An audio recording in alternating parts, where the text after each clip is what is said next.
कितना भी पितृदोष हो, कितना भी, बेटों की शादी नहीं हो रही, बेटियों का संबंध नहीं आ रहा, घर में क्लेश बना हुआ है, अशांति बनी हुई है, मानसिक टेंशन बना हुआ है, 1 रुपए कमाओ 1.25 रुपए खर्च हो रहा है, कोई समझ में नहीं आ रहा, कोई रास्ता नहीं सूझ रहा, एक चावल का आखा दाना लेकर परिंदे के पास, परिंदा जानते हो सब लोग, हंडा मटका, पानी भरने का मटका, हंडा घड़ा गगरा, जो भी जो घर के रसोई घर में जो पानी का स्थान होता है, एक चावल का दाना रसोई घर में रखकर उस चावल के दाने को साथ में लेकर और 1 लोटा जल हंडे का, मटके का, परिंदे का, घड़े का भरकर जाइए और वो परिंदे का पास का चावल का दाना और 1 लोटा जल, पहले चावल का दाना शिव जी के शिवलिंग पर समर्पित करो, फिर 1 लोटा जल, जहां जलाधारी होती है, जलाधारी इधर की है तो आप इधर खड़े हो, जलाधारी उत्तर की है तो आप यहाँ दक्षिण की ओर खड़े होकर शिव जी पर जल चढ़ाना प्रारंभ करें। यहाँ जल बह रहा है शिवलिंग का तो आप इधर खड़े होकर जब जल चढ़ाओगे, चावल का दाना रखकर, कैसा भी पितृदोष हो वो सारा पितृदोष समाप्त होता ही है। सनातन हिंदू धर्म में जो कुशा होती है, जो डाब होता है, साल भर अपने घर के अंदर कहीं ना कहीं इस कुशा को, इस डाब को संभाल कर रखना चाहिए। उसका कारण क्या बताया है? तो यहां पार्वती जी से स्वयं आर्यमा स्वामी कहते हैं, सुनो पार्वती माँ का, पितृलोक में ये जो ढाब है, पितृलोक में जो ये कुशा है, पितृलोक में ये कुशा जो रखी हुई तुम देख रही हो, इस कुशा का महत्व ये होता है कि जिस घर में, जिस घर के अंदर कुशा रखी होती है, उस घर पर पितरों की कृपा दृष्टि सदा बनी होती है। वहां दुख, तकलीफ, कष्ट नहीं आता।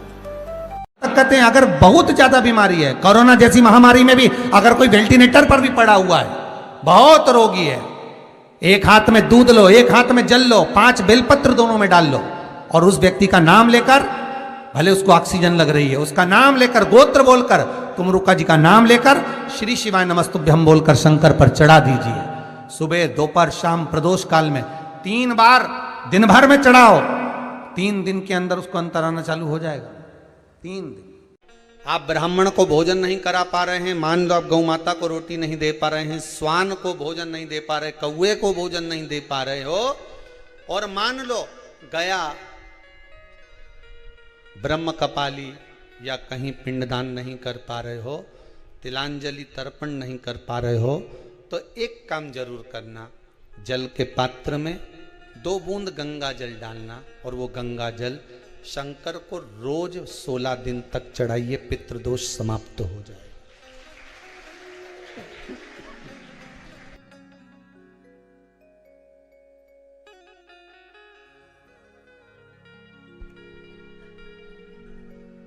पितृदोष समाप्त हो जाए।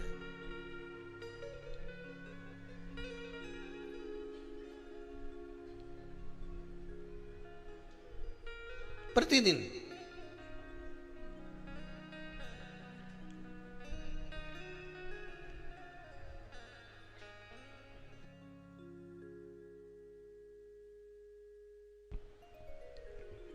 सोलह दिन तक प्रतिदिन चढ़ाई।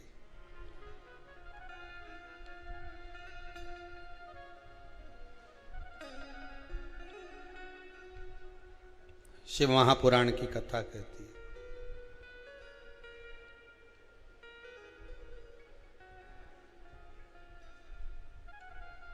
अर्धनारीश्वर भगवान का दर्शन कर कर जो ब्रह्म उत्पन्न हुआ, घर के बुजुर्गों की, घर के पूर्वजों की छाया होती है, ध्यान देना, वही व्रत श्रेष्ठता से कर पाती है।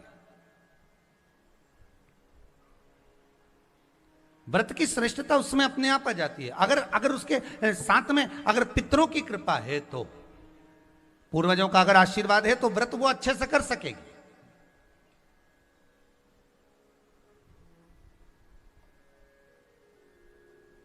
और सहज भाषा में समझ लीजिए, बहुत अच्छे से समझना इस बात को, कि मान लो, एक सरल भाषा में आप और अच्छे से समझिए उसको, बहुत अच्छे से,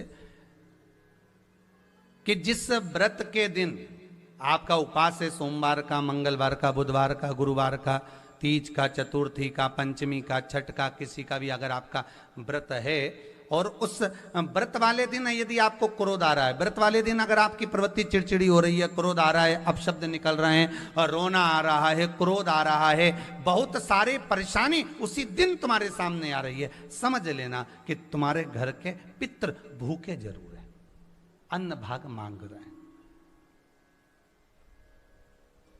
एक बात पहले भी कही थी, शायद आपको ध्यान में होगा, रात्रि को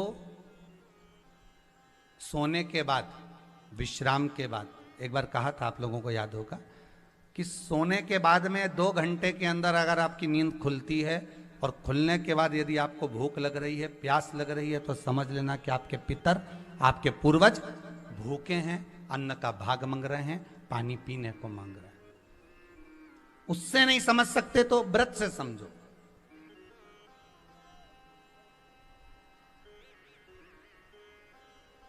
व्रत से समझ लो।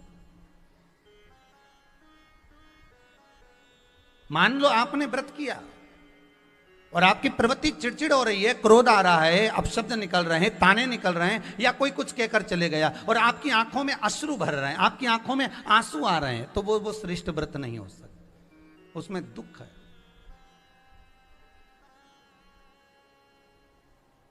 पुष्प ताजा है तो आप भगवान को दोगे, सही है कि गलत है? केला अच्छा है तो भगवान को दोगे, वो काला पड़ गया तो तुम भगवान को दोगे क्या? अंदर से गल चुका है तो भगवान को दोगे क्या? नहीं, आप भगवान को दोगे। कोई फल ताजा है तो आप भगवान को दे दोगे, कोई पुष्प ताजा है, अच्छा है तो आप भगवान को दोगे। अगर पुष्प मुरझा गया तो भगवान को दोगे क्या? पुष्प बेकार हो गया तो भगवान को दोगे क्या? नहीं। उसी तरह व्रत होता है, उसी तरह हमारा व्रत है।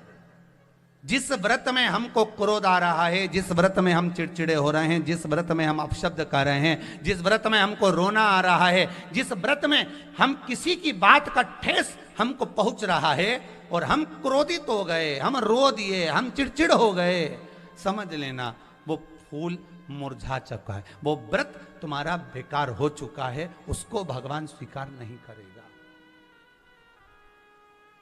और जिस व्रत में आपके चेहरे पर प्रसन्नता, हम इस व्यासपीठ से कहना चाहेंगे कि जितने भी यजमान यहाँ कथा करवाने आते हैं, जितने भी यजमान यहाँ पहुँचते हैं या ऑनलाइन वहीं से बैठकर पूजन कर कर कथा करवाते हैं, हम उनको भी कहते हैं कि 7 दिन की आपकी शिव महापुराण की कथा है, 5 दिन की आपकी शिव महापुराण की कथा है, 9 दिन की आपकी शिव महापुराण की कथा है। शंकर की कथा, चाहे भागवत कथा हो, चाहे रामायण कथा हो, रामचरितमानस हो, चाहे गीता हो, जिस पुराण को आप बचवा रहे हो, जिस पुराण को आप करवा रहे हो, जो करवाने वाला होता है उसके चेहरे पर स्माइल होना चाहिए, प्रसन्नता होना चाहिए। क्यों? क्योंकि इस पुराण को आप अकेले नहीं सुन रहे, इस पुराण को आपके पितृलोक में विराजमान पितृ पूर्वज भी श्रवण कर रहे हैं। जितनी आपकी चेहरे पर प्रसन्नता होगी उतनी आपके पूर्वज भर भर कर आशीर्वाद देंगे। 7 दिन तक, जब तक आप कथा का रसस्वादन कर रहे हो, कथा श्रवण कर रहे हो, 7 दिन तक आपके चेहरे पर अगर प्रसन्नता है तो पूर्वजों का आशीर्वाद। श्री शिवाय नमस्तुभ्यम।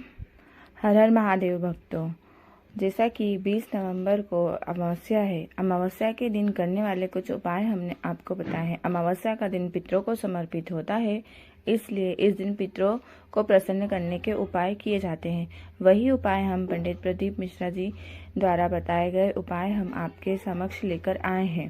पूज्य गुरु जी ने बताया है कि 1 चावल का दाना, अगर विवाह नहीं हो रहा है, पितृदोष है, घर में कलेश बना हुआ है, तो आप 1 चावल के दाने का उपाय अवश्य करें। आप 1 चावल का दाना लें, चावल यानी कि अक्षत, और 1 लोटा पानी लें। शिव जी के मंदिर जाएं, उनके शिवलिंग पर वह 1 चावल का दाना चढ़ाएं और 1 लोटा जल पानी आप उन्हें चढ़ा दीजिए और जो भी आपकी मनोकामना है वह बोल दीजिए। आपका जैसी भी समस्या है, पितृदोष है, विवाह नहीं हो रहा है, व्यापार से संबंधित, घर में कलेश हो रहा है, हर समस्या का समाधान आपका हो जाएगा। एक छोटा सा उपाय करने से अमावस्या के दिन आपके सारे कष्ट दूर हो जाएंगे। तो यह थी हमारी आज की वीडियो। अगर आपको ये वीडियो पसंद आई हो तो वीडियो को लाइक करें और ऐसे ही पूज्य गुरु जी के उपायों को देखने के लिए आप हमारे चैनल को सब्सक्राइब करें। कमेंट में हर हर महादेव श्री शिवाय नमस्तुभ्यम अवश्य लिखें। आपकी क्या राशि है यह भी लिखें। आपकी राशि से संबंधित उपाय भी हम इन वीडियोस में लेकर आएंगे। धन्यवाद।